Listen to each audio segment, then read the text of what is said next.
Hello, my name is Sheila Mackel, and I am the president of the Northeast chapter of the WOCN. Welcome to the virtual recording for the Northeast chapter fall conference. Today's presentation is Take a Bite Out of the Quality Apple. I'm very excited to introduce you to our speaker, a dear friend of mine, Moira Lawlor. Moira is a physician assistant from Alston, New Hampshire. She has been working in industry for the past 2 years and is building a mobile wound care company. She started her clinical career in surgery, general, plastics, and vascular, and then subspecialized in wound care, running an inpatient and outpatient wound care programs for the next 13 years.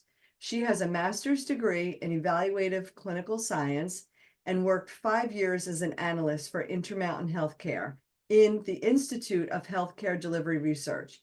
She also worked as a protocol editor for the Cancer and Leukemia Group B for 5 years.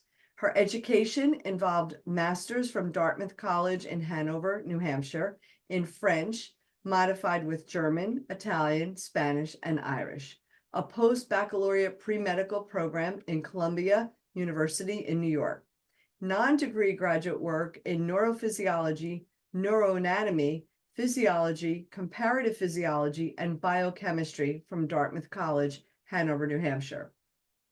Moira also possesses a master's in physician assistant studies from the University of Utah Assistant Program, Salt Lake City, Utah, and a doctorate of physician assistant studies, University of Pittsburgh, PA. We are delighted to have Moira, who is so well credentialed, present on this topic today. Thank you. Thank you very much, Sheila, and thank you everybody for welcoming me to this presentation. I'm very happy to share my passion for not only wound management, but also research. I think all of us have a part that we can play in research, and I wanted to introduce this topic to you in a way that makes it plausible and practical for you in your everyday work. So with no further ado, I'd like to say, let's jump in and take a bite out of that quality apple. So with that, I will share my screen.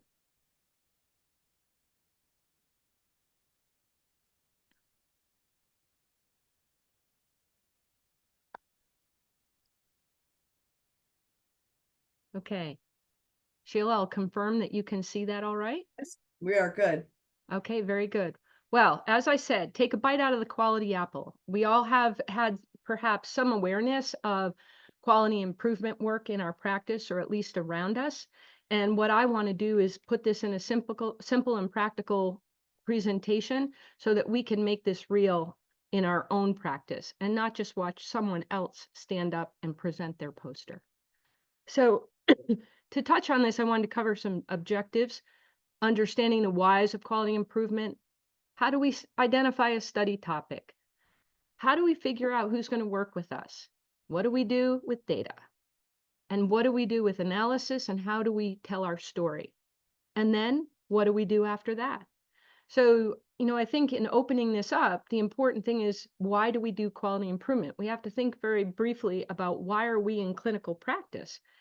We're generally here to help people. We have that passion about us, about making it better for others and helping them heal, helping them feel better. And when we look at our practices, we look around us and we say, what's broken? How can I make this better?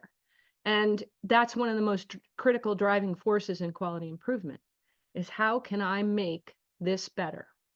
But the other question too is, what does it do for me in my unit, in my department? Basically, this is a great way to help develop a team, to help drive staff engagement, to help build collaboration and communication as a cultural norm. We all know that culture, change happens through cultural shift. And this is one way that we can start to drive that cultural shift. So let's keep going. So there are a lot of books, research papers, PhD documents on study design alone. I don't expect you to understand the nitty-gritty and ins and outs of study design, but I just want to give you a brief overview of what types of studies there are out there. And there are basically two types. We think of treatment studies, or what are otherwise known as interventional studies.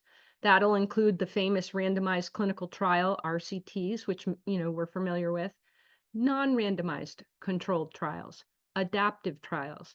So as is very self-explanatory, non-randomized trials do not have that component of patient randomization. What that means is the data is not quite as robust as a randomized trial. By going through randomization, you remove some inherent bias. So your data is stronger. So the conclusions that you draw are stronger. Adaptive trials. Adaptive trials, just as it sounds.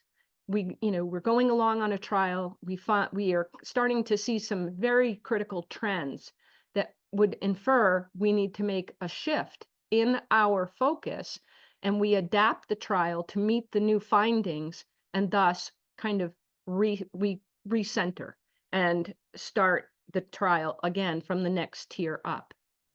And then when we go to observational, again, very straightforward, observing, typically time series studies.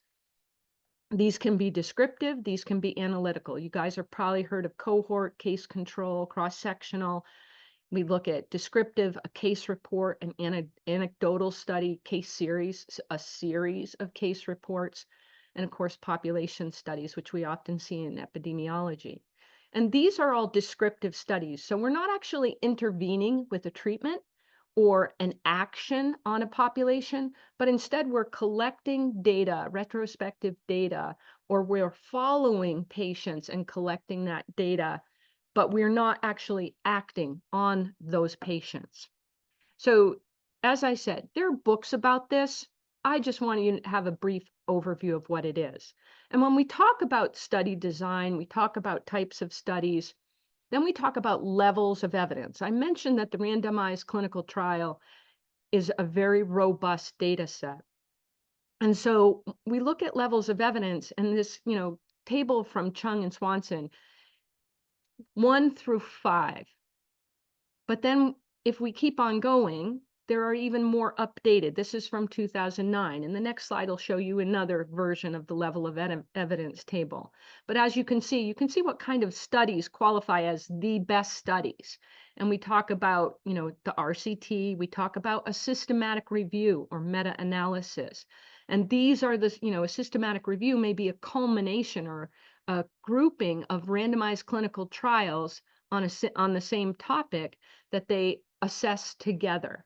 And then a meta-analysis is a systematic review that then infers a component of special statistical analysis to help remove some of the potential bias, because these randomized clinical trials may not have been conducted exactly the same way. And so we look at all those levels of evidence, and we can understand why some are very, very high level, some are lower level. But the thing that I want to say to you is that just because I may have a lower level of evidence does not mean that what I'm saying will not be able to drive improvement. So here's another, the Mölnlycke and Wineout overhaul, which is far more recent in levels of evidence. And as you can see, now we're down to level 7, because now we include the component of QI projects, which is level 6, as you can see. And this is just another version, a little bit more updated, to include some of those other variants of research that we now have available to us. Now, the evidence pyramid is a very, very useful tool when we want to just conceptualize very quickly strength of evidence and type of study. And as you can see, this is beautifully blue. I've created this myself, adapted from a conglomeration of multiple different products across the internet and in various studies. But 1, meta-analysis, systematic review. And I know that some will put clinical practice guidelines up above that even. And the other thing too is now we have the option of getting into 1, 1A, 2, 2A, 2B. It can get very involved. But the key thing is where we need to be: quality improvement projects, level 6. And that still is very practical, very useful information. So evidence pyramid, again, broken out in a slightly different way. The real question here is, where do I start? I know that all of this, vital levels of evidence. I want to be the best I can be. But the truth is, what we want to do is drive change now in your practice now, actively. And so that clinical practice improvement project can do just that for us. So another brief, description of the different types of studies that are available to us.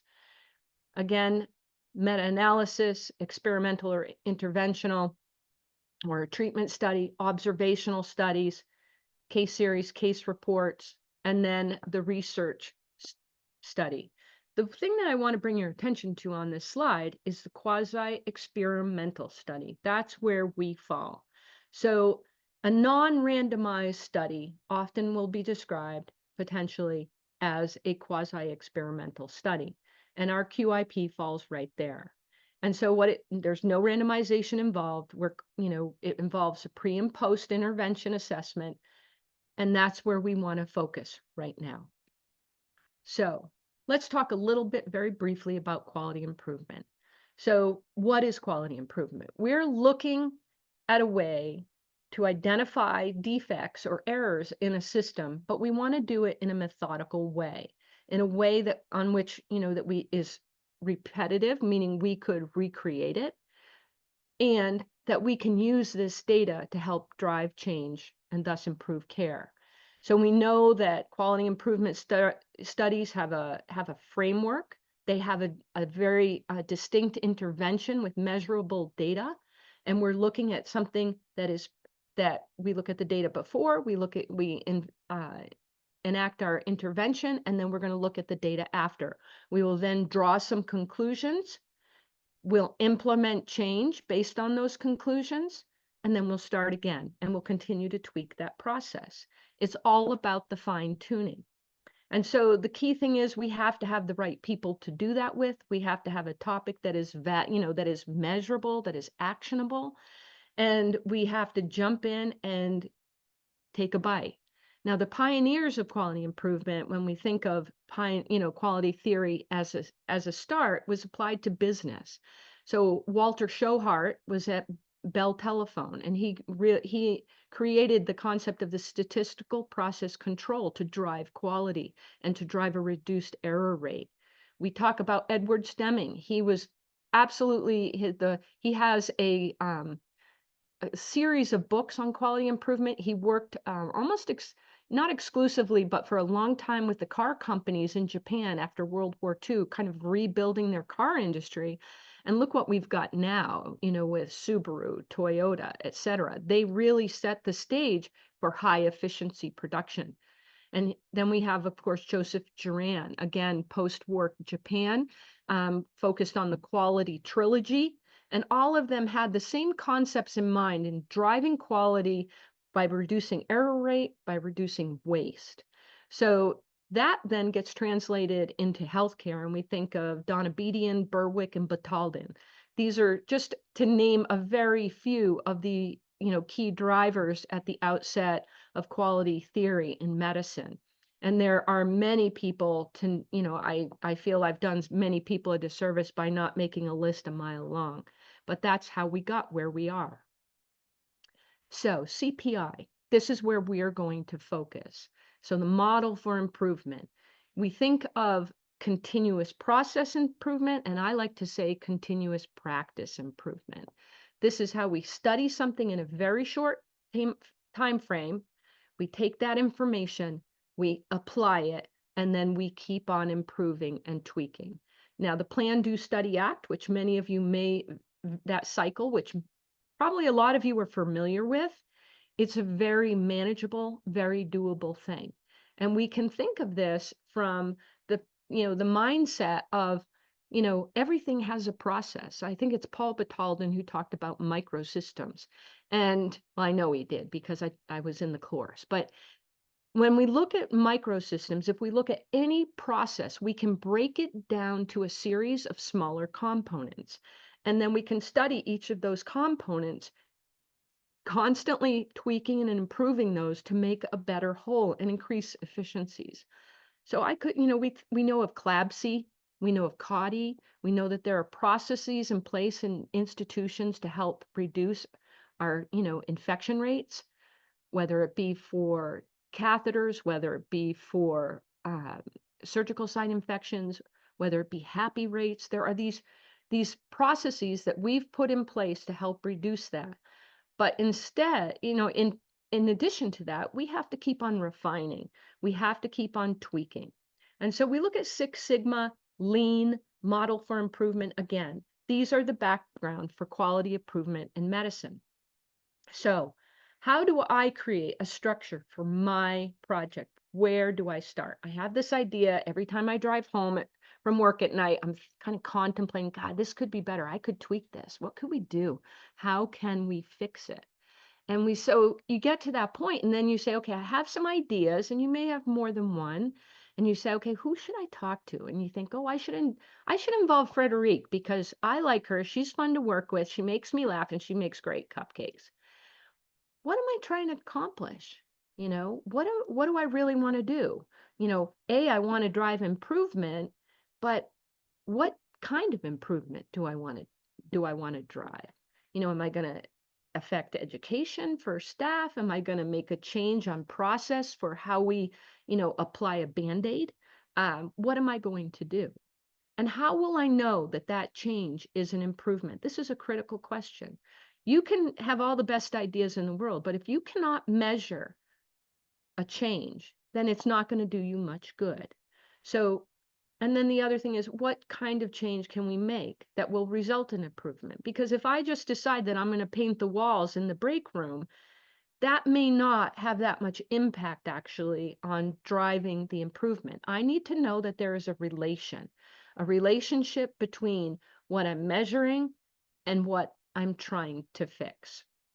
So some of the first things we do, we have to identify a team. Critical thing. This team isn't going to just be Frederique and her really tasty, cupcakes. This is going to be about people who are invested, people who are involved, stakeholders, okay? I also always recommend that we bring in quality or risk management and or informatics. I think IT has a definite place on your team because you're probably going to need them. But when I say stakeholders covers a very wide range, and we're going to talk more in depth about that. Process analysis. There is a way to look at a process and study it to find out these are the pieces of it, and this is how I should measure, these are the best outcomes measures. Now, a problem statement. Problem statement is something that says, okay, this is what my study is. This is what I'm going to do. This is what I'm going to measure, and this is in which time frame. Endpoints, again, the data that we've discussed, having outcomes that are measurable and applicable. Data collection. This is not small stuff. How am I going to collect the data? Is it going to be on a piece of paper that I hand out with questions on it that they fill in? Or is this going to be entered into the EMR, which I'll need informatics to be involved, or, IT?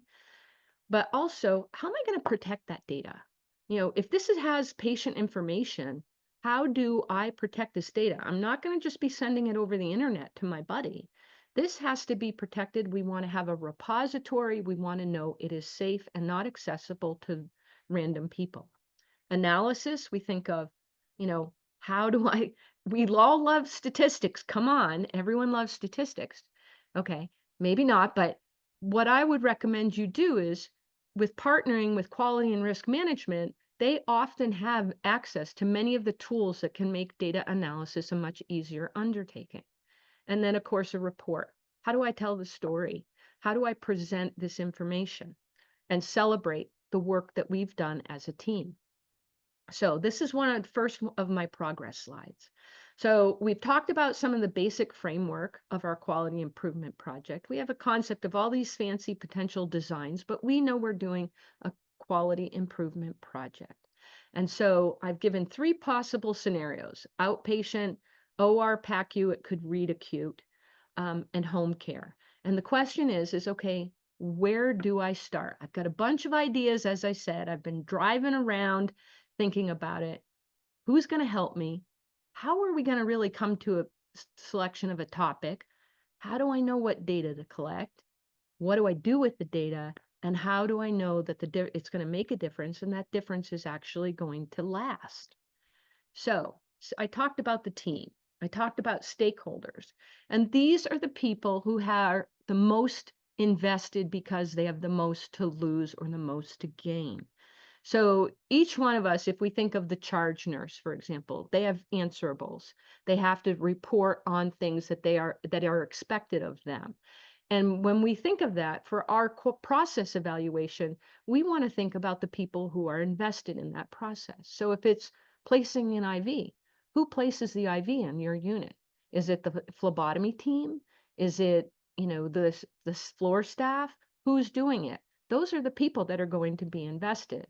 But also when we think of this, we also want to move down the line and we want to involve leadership because we know that if we don't invoke change in a comprehensive fashion across a facility, change does not happen.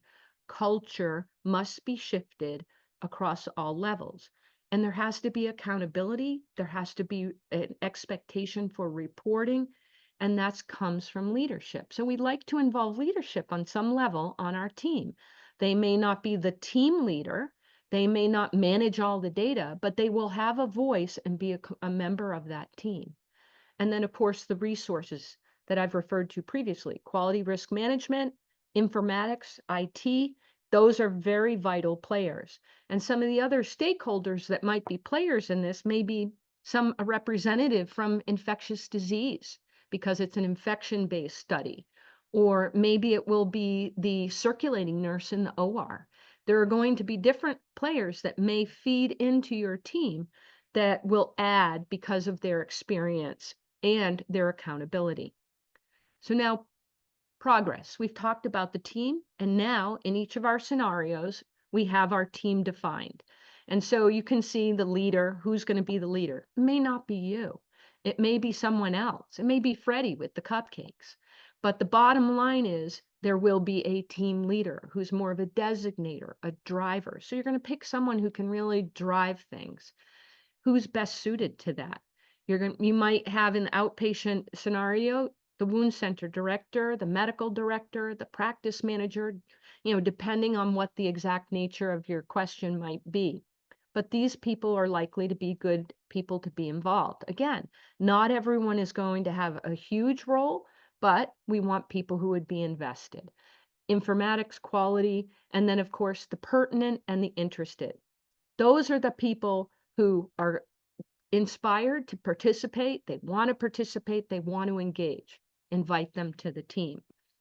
So we know kind of who's going to help us. And now we want to consider some of the ideas and how do we assess what those ideas might be. And one of the other things I wanted to mention here, which we might include supply chain and purchasing because one of our processes, study questions might involve how access to product happens. And how do we purchase products? It depends on which process we're evaluating.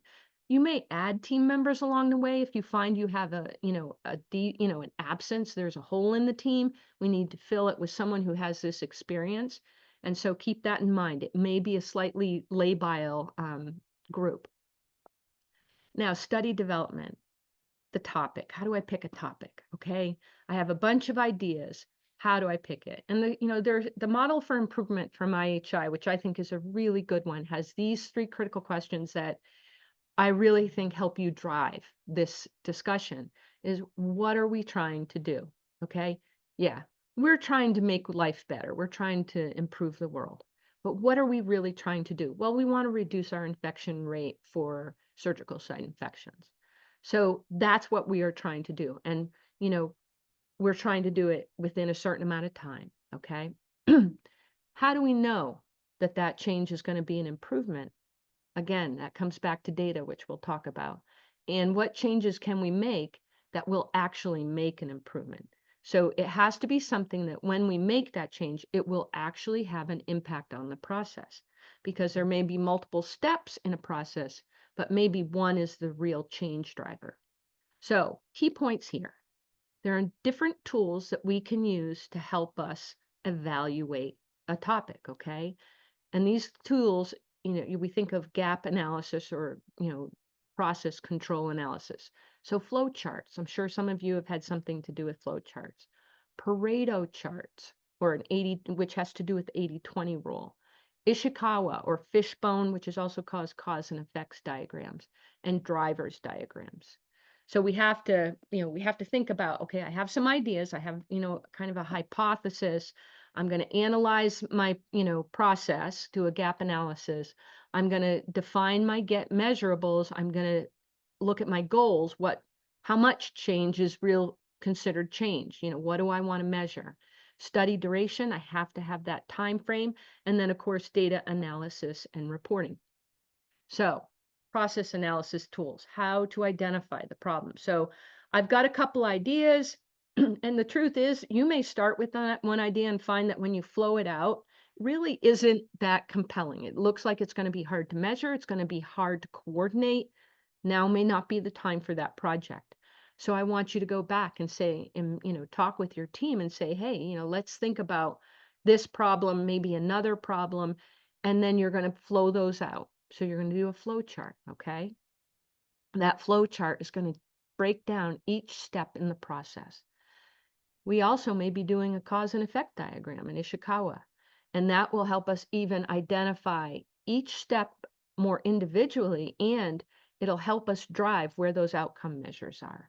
And then, of course, that Pareto chart I mentioned, which will help us say, okay, if there are a bunch of things that are going wrong, but of all these things I could, look at in a process, which one is going to make the most improvement? So the 80-20 rule. So, 20% of the cause results in 80% of the effect. So I can have a big impact with, focusing on the right topic.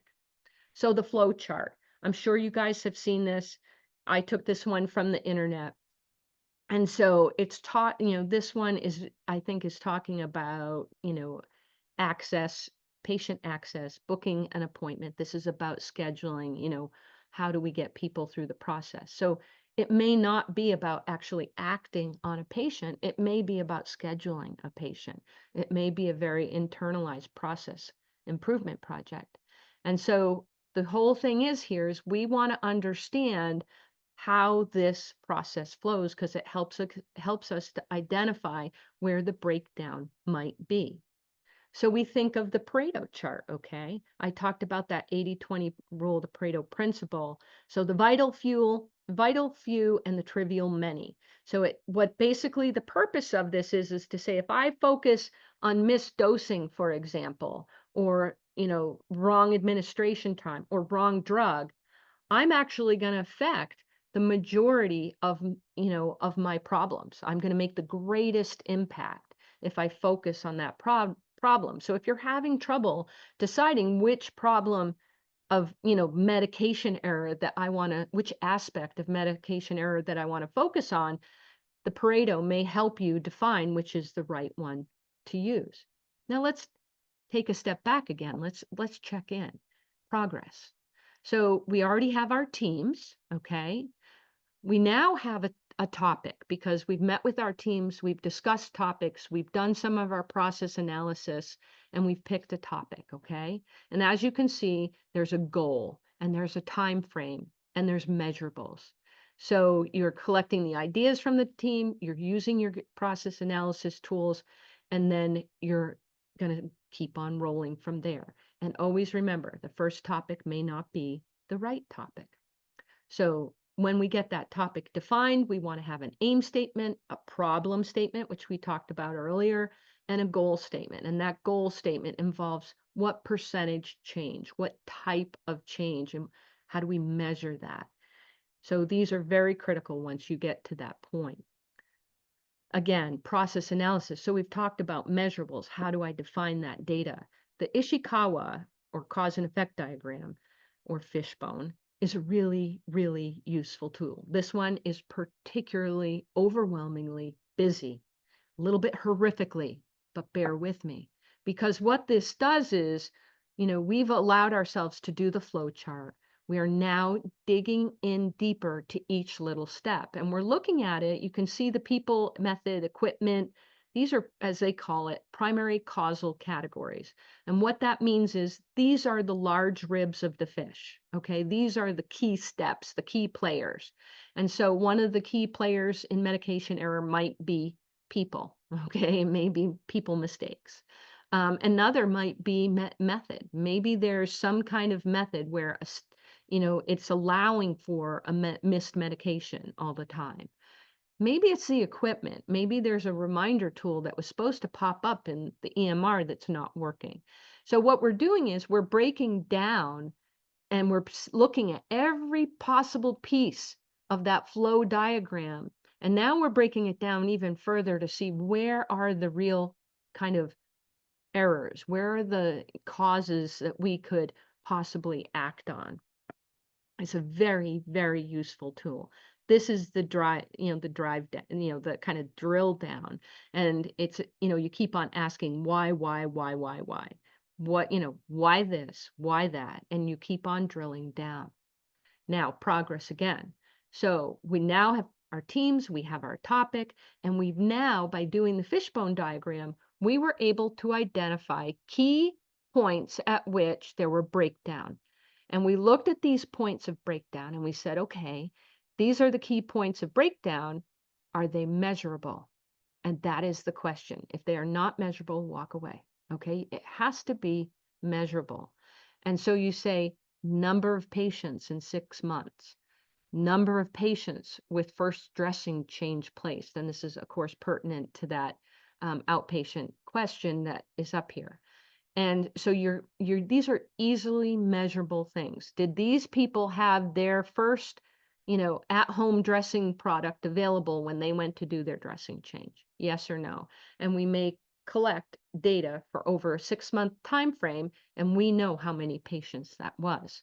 The next one, number of happies in 3 months, incidence rate. How many happies have we had? Where did they happen? Did they happen on the heel? Did they happen on the sacrum? And then percentage of OR staff who actually received that education module intervention that we gave. So these are some of our outcomes measures that we've been able to identify, not just by the fishbone diagram, but by looking at the fishbone diagram and seeing where we can make an impact. Now, the internal review board. This can cause a lot of stress. I won't lie to you, because it's that age-old question, my God, does this require IRB approval? Because sometimes that feels like that could take forever. So what I encourage you to do, just go straight to them. Ask them. Say, hey, I'm going to do this quality improvement project. I want to know if this is something I need to submit for IRB approval. They'll help you. They'll say, well, talk to me about it. And they'll pick your brain and they'll ask you certain questions. The basic fact is that if it involves human subjects, meaning patients, then it's probably going to require IRB approval.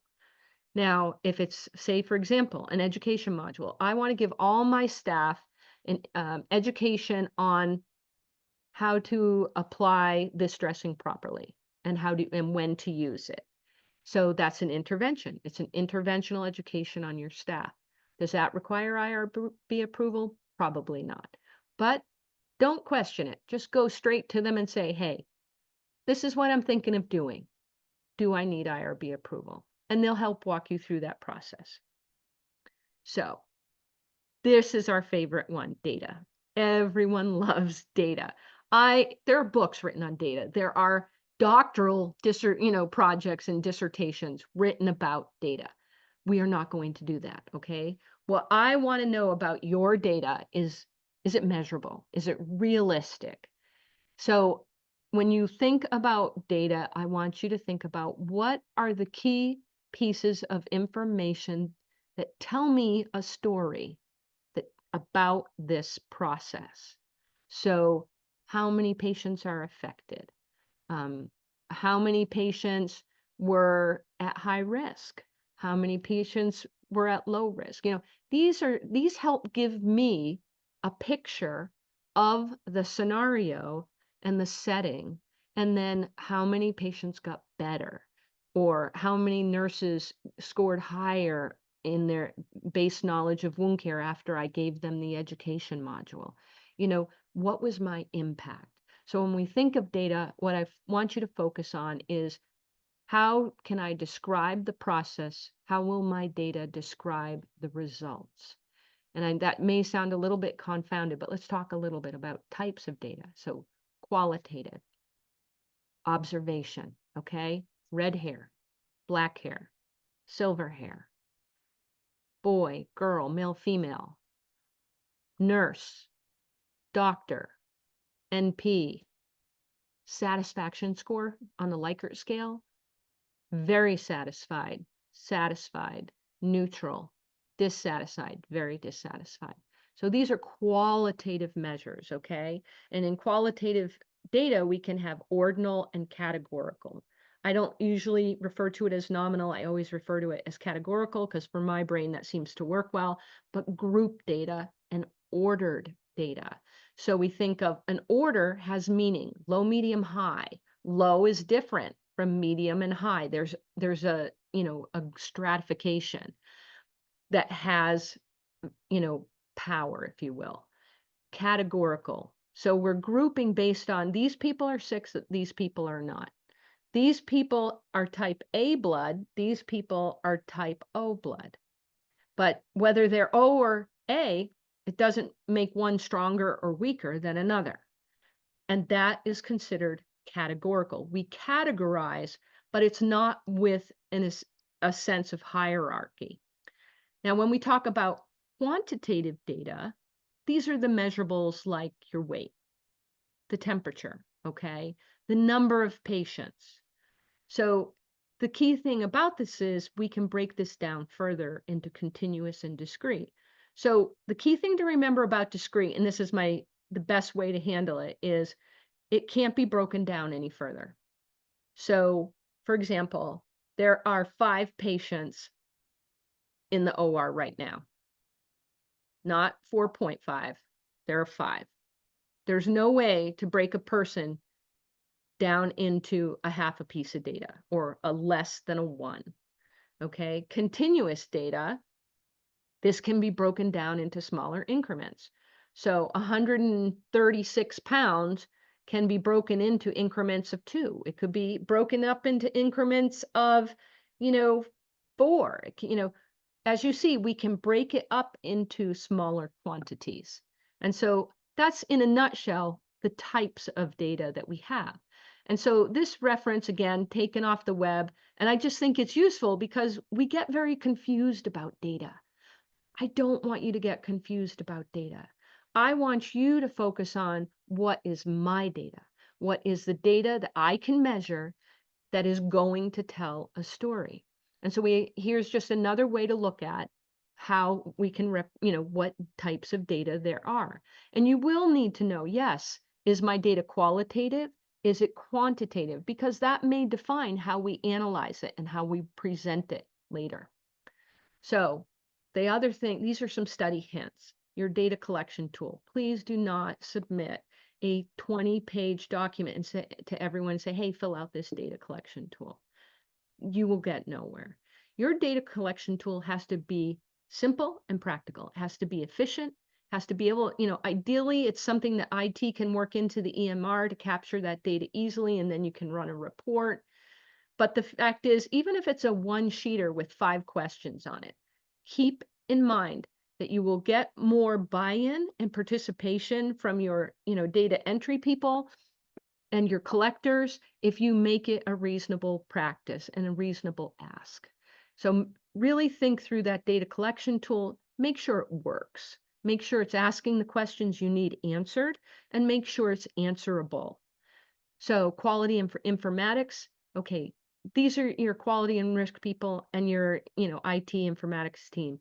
They are going to be vital because they're going to help you with this data piece. Don't expect to become a data wizard, honestly. Go to people who have had some experience, who are familiar and will help you drive this. And honestly, last case, worst resorts, call me or look on the web. There are an infinite number of resources to help walk you through this. But the fact is, typically, quality risk management can help you deal with a lot of these data questions and data analysis processes. Now, your study population, Make sure that you have enough of them, collect enough data so that the data points actually, have some weight to them, okay? If you collect data on 2 people, sample size of 2, it's not really robust. You're not going to be able to say a lot. You captured data on 2 people, that's not enough. So you want to reach out there and, there are charts on, the N you should pick, the sample size. There are probably research papers and doctoral projects on sample size selection, but there are actually calculations to help you define the right number of patients to select for the power that you want to have. So if we're doing a randomized clinical trial, this has particular import, and we're going to do that calculation.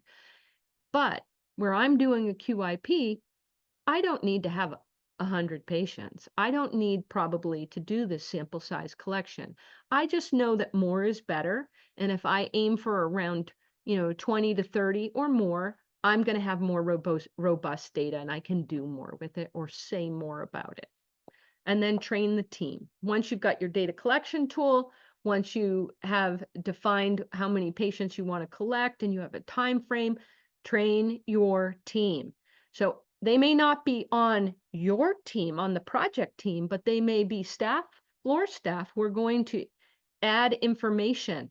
You need everyone to know what that tool, data collection tool is, how it works, and what you need them to do with it. Fill this out, and every Friday, submit your forms into this box at the nurse's station. Be very specific so that you don't miss out on data, and you make it a really reasonable and easy process for your team. So we're going to check in. We've got our team, we've got our topic, we've got our outcomes measures, and we've talked about data. Okay, we know now kind of what kind of data we've picked, what our outcomes measures are, and now we say, how do we represent that data and where do I keep it? So Excel has a lot of, it's a very accessible program that most of us can get to. And they have spreadsheet capabilities. You can dump your data in that and make sure that that data is safe. It's not accessible to, everyone on your home computer. Also, it will help, Excel allows you to run some very basic statistical analyses and to present that data visually in a variety of charts, which is a really nice aspect. So when we talk about data visualization, how do I tell a story? And so first and foremost, infographics. We've all seen those infographics, and this one happens to be 2.1 billion people globally lack safe water at home. So we see blurbs of data, little graphical images, it catches your eye.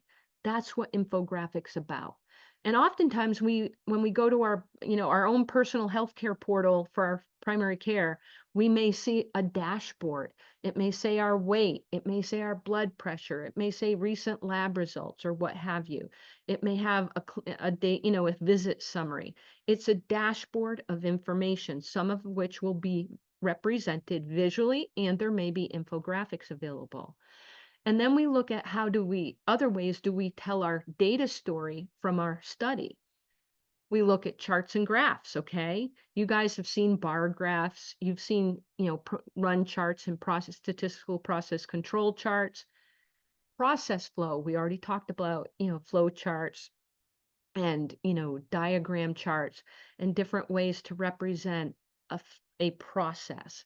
We talked about tables, bulk data. This is everything in the world. Dump it into that big Excel spreadsheet. There's your data table.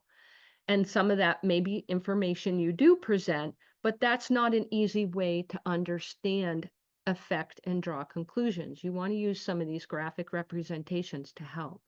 And then, of course, maps. Maps are very helpful. Think of epidemiological studies. How many patients in West Virginia have asbestosis? How many wolverines are there in the northern tier states? These are some of the questions that we ask ourselves at 2 a.m. So these visualization tools, the scatter plot, okay? I'm sure you guys have seen a scatter plot, or maybe in school you had the opportunity to do a scatter plot. I personally don't love scatter plots, but some people do. I love maps, but oftentimes in my clinical studies, maps don't really play in. And pie charts. I do love pie charts. How many WOCNs were present? How many CWSs? How many OMSs? How many doctors? How many NPs? How many PAs? This can tell us a whole bunch of information. How many patients were male? How many patients were female? Pie charts are lovely. I love pie charts. Bar graphs. Oh, bar graphs are great, and they can be very attractive. And they can tell you a lot of information in a very quick snapshot. Run charts, control charts. These are epic. These are wonderful. And the run chart is probably going to be one of your favorite things. What I love about these two things is how we can put the story of our study on the run chart or control chart. So the run chart, this is something where it is one of the most valuable tools you will use. And we can annotate them. We can annotate the run chart or the control chart. So first and foremost, the three critical things that I would say that we talk about: shift, trend, and astronomical. I don't call it astronomical, I just call it outlier data. So that thing that doesn't fit with any of the other data, that weird thing, and you ask yourself, okay, what happened there? Okay, it doesn't fit. Something freakish happened. Maybe it was an error in data recording, or maybe not. Maybe there was a great snowstorm or something that affected how patients arrived, or how dressings were shipped to homes, or how, whether people, could or couldn't get to an appointment, whatever that might be. Shift. So this is, as you can see, greater than 6 points on either side of the median. It's showing a shift in process. So the process, that red center line, is the median, okay? And we typically look for at least, greater than 10 data points. So when we think of our sample size, we want to have greater than N. When I'm at least starting to put together a run chart, I'm usually up around 15 to kind of get a quick picture what's going on in my process. And do I have a shift? Am I seeing a trend, which is usually, at 5 points or more in a single direction, whether that may be up or down. And the key thing, to remember is these tell you something about your process. And what is really helpful is we superimpose our timeline on top of this, and we can put our intervention marker in. And so I can annotate this chart, and I can put an indicator where maybe on January 5th, I started teaching all the nurses about use of a new IV fixation device. And that was on January 6th. Now I'm going to watch the data of my process of IV, failures. Maybe they get, ripped off or something. I'm going to see if it changes. I'm going to see if there's a shift up, or a shift below the median line, or I'm going to see what trends there are. So this is an incredibly useful tool. Now, the control chart is kind of the gold standard, okay? Really, I don't get to the control chart until I've been doing something for a long time. And so this is when we talk about sustainable measure. I want to know if I've kept a process in a sustained, controlled manner, meaning, do I have it stable? Is this process stable? It's not getting worse. It's not getting better. It's stable.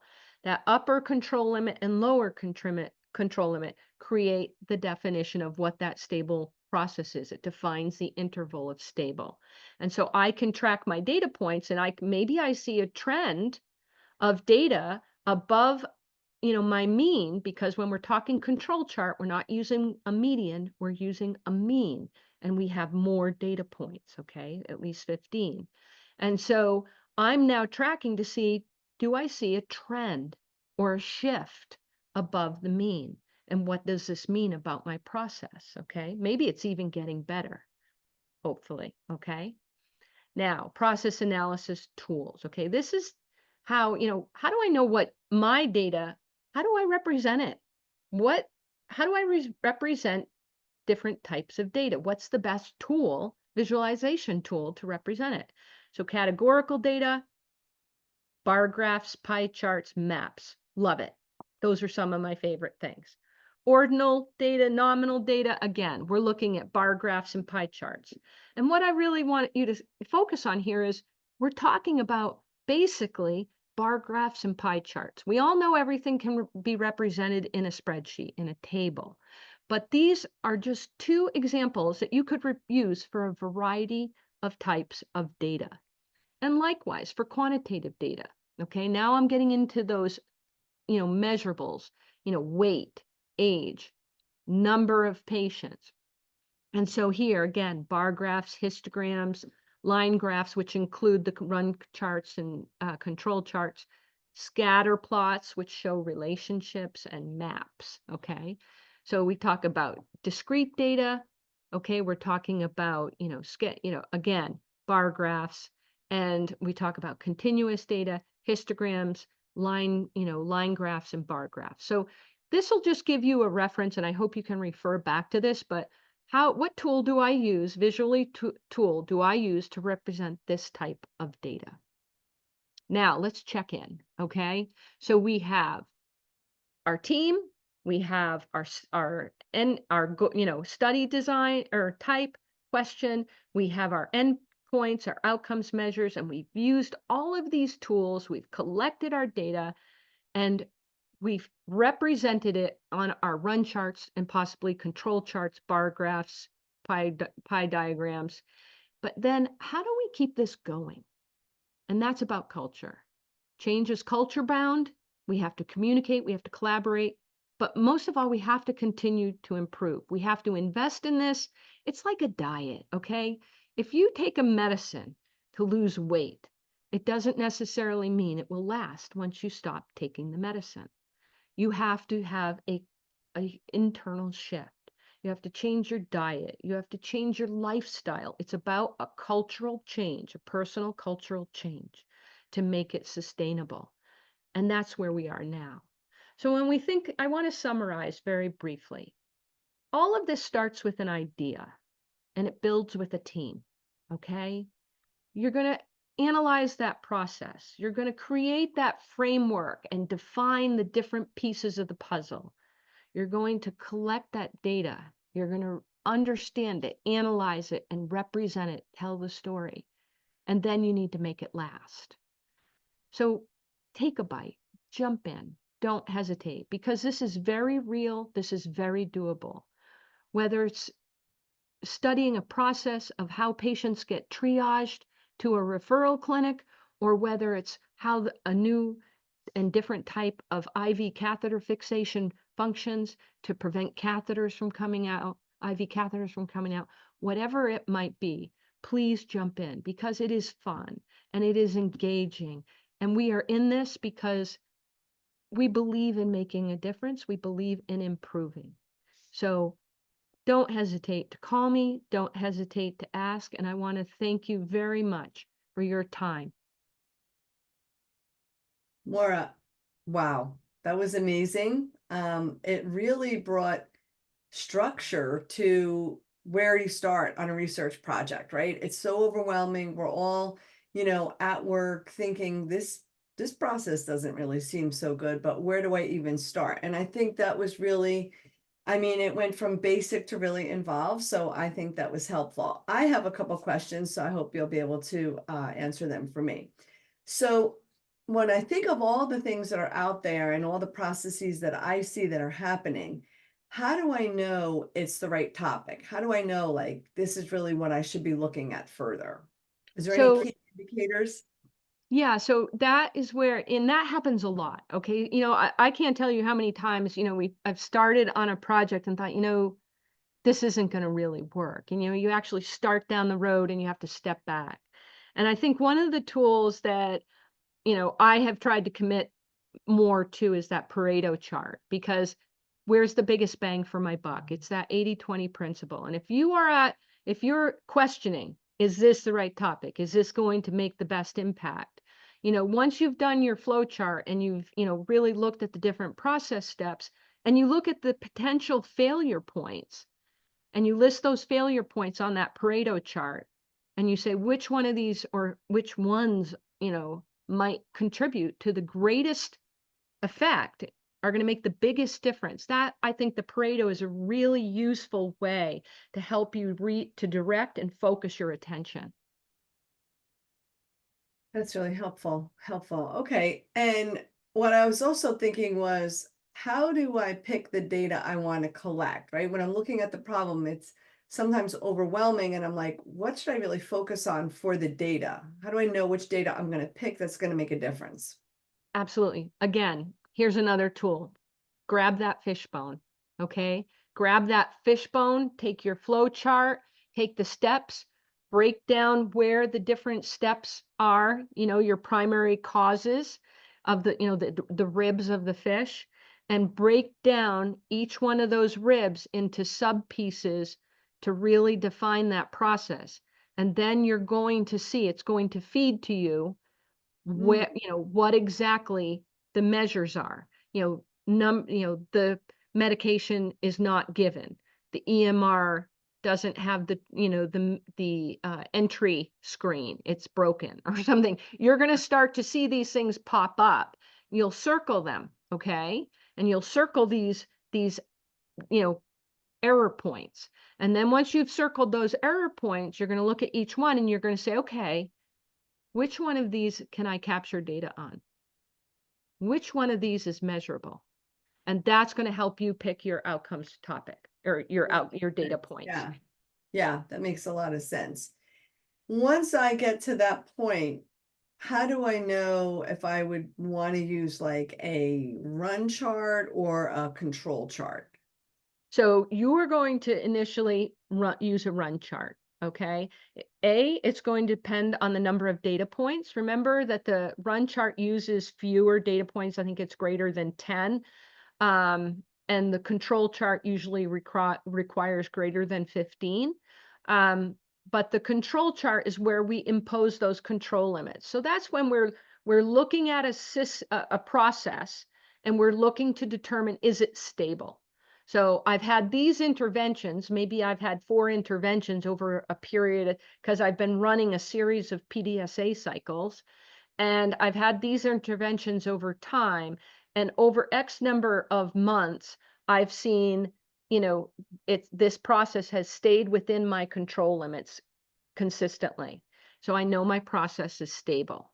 And that's, the control chart is something that really reflects sustainability and the ongoing the ongoing efficacy of your interventions.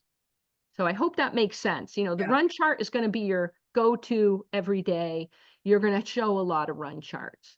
yeah, The statistical process control is, have I kept that change sustained over time? So maybe your project ended already, but I can still pull a report and collect some data. right. Does that data reflect a stable process or is it out of my control limits? No, that makes sense. Makes sense. Well, this topic has really been so informative. It really took me out from, I don't want to say I hated statistics in college. I did.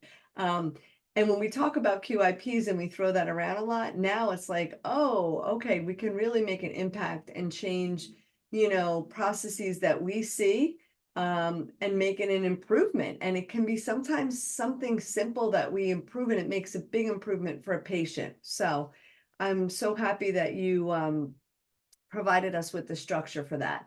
I would encourage everyone, you can see Moira's information here. Feel free to contact her. She is a great mentor to me on this topic and so many other topics. She's a wealth of knowledge, and we're really pleased and appreciative that she was here with us today. So make sure you fill out your CE evaluation forms to get credit. And then at the end of the CE evaluation form, you have to do the overall conference evaluation. All right, hope everyone enjoyed this session and take care and be well. Thank you. Thank you.